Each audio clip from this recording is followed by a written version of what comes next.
Last week, we began to uncover where the lies began. Today, we're going even deeper into the origins and how those lies become strongholds and how God renews our mind. Most people think the fall of mankind started with eating fruit. I don't. I believe it started with a conversation, a seed, a thought. And if that's true, then the greatest battlefield today isn't culture, it's your mind. Hey y'all, I'm Cricket Williams-Bea. Here we talk about healing the mind, body, and spirit through faith and real life experience.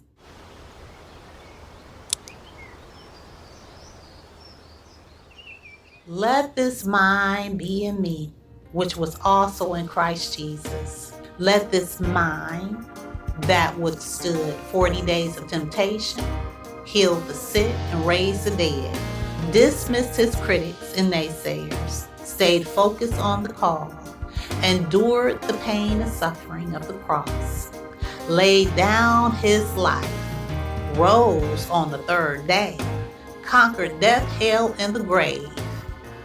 Be in me. This requires dismantling the lie by exposing the source or root and removing what's nourishing or feeding that lie and keeping it alive, such as our words, our attention, or our focus, even those we allow to speak over our lives. It's about developing your true identity through rediscovering and understanding your true sense of self, who God says you are, who He intended you to be, not what this world, society, family, culture, religion have labeled you. This is the point you break free from that system of control. In a narcissistic or emotional abuse situation, it's called individuation. All it took for the first man and woman to fall was a seed. It didn't start with biting into the fruit from the tree of the knowledge of good and evil, but it started with the seed of persuasion. That seed, along with the consequence of their action, their disobedience, would continue to bear fruit even to this day. So you could probably say that this is generational, right? The whole incident caused a separation from their perfect union with God. It was the introduction of sin, and they no longer had direct access to God after that, His divine covering. That separation left them feeling naked, as sin often does. So much so they were ashamed and hid themselves. They were not only aware of the good, but open and susceptible to evil, to the enemy, to negative and intrusive thoughts. So now, due to that whole interaction, the enemy was able to gain a foothold into the human mind. It is the reason why we have this constant battle in our heads between good and evil. When Adam told God they were hiding from Him because they were naked, God asked this question: Who told you you were naked? You know, God will take you back to your point of brokenness, your point of separation from Him. And that's what He did with the question, who told you you were naked? I mean, they were clothed in the glory of God. What happened? This was the first time God addressed the mindset of man. This goes to show you how connected the mind and spirit of man are. Because like I said, this was also the fall of man, which led to spiritual separation from the Creator. How devastating, even traumatic for them, to go from paradise, a place of protection, peace, ease, and comfort, to going into uncertainty, conflict, struggle, into survival mode. If the enemy can get into your mind, it's a matter of time he will try to infiltrate your soul. Maybe the serpent knew he could not persuade the man because the man had direct orders from God in regards to the forbidden fruit. Therefore, the man's guards were up. That's probably why the serpent chose to go through the woman. She received secondhand instructions, and the serpent used that to his advantage. He knew the woman was the man's weakness. The man would not want to be separated from his rib. After all, she was literally, physically a part of him. Maybe the adversary figured if he could persuade the woman, then she would be able to influence the man because they were so connected and because of his love for her. If the enemy can't get to you by directly attacking you, he will attack those you love. He will go through those that are closest to you just to get to you, like in the situation with Job. And the enemy has been using this same playbook ever since. I imagine he hates mankind because we took the place he so desperately wanted.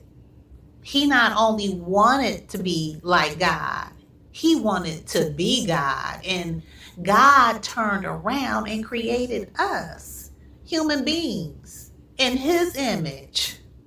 We were even given creative power through God. Our words have creative power, something the enemy doesn't have. That had to be a slap in the devil's face. That's why he tries to silence us or influence us to use our words against ourselves, to speak death and defeat over our lives and over our seed or offspring as well. He can't create. He can only pervert, corrupt, distort, manipulate what God has made. So he has it out for our destruction. And he's all about working smarter, not harder. All he needs to do is to persuade a few and let us destroy one another, or sit on the sidelines as we simply self-destruct by using our own words against ourselves. We'll continue that in another video. That's another story. So my question to you is, who told you you were naked?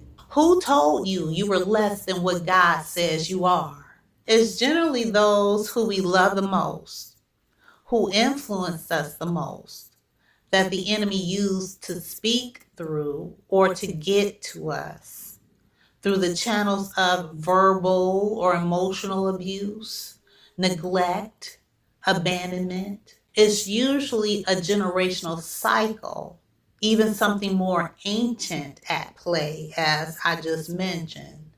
And the enemy is very intentional about planting the seed at a very early age when we are the most vulnerable, the most impressionable, because he wants to destroy us before we can ever get started, especially those who have been chosen to tear his kingdom down.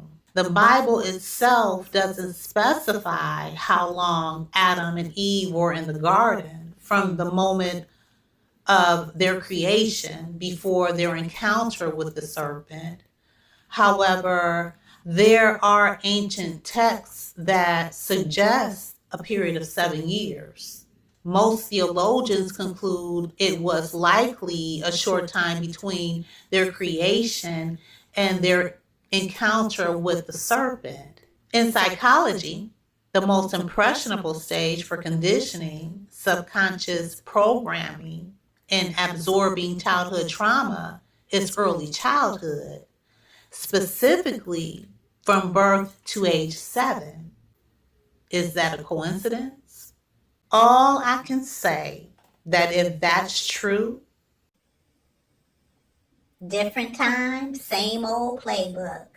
and for many of us, It can take almost a lifetime to break free. Most of us don't even realize what's really at play.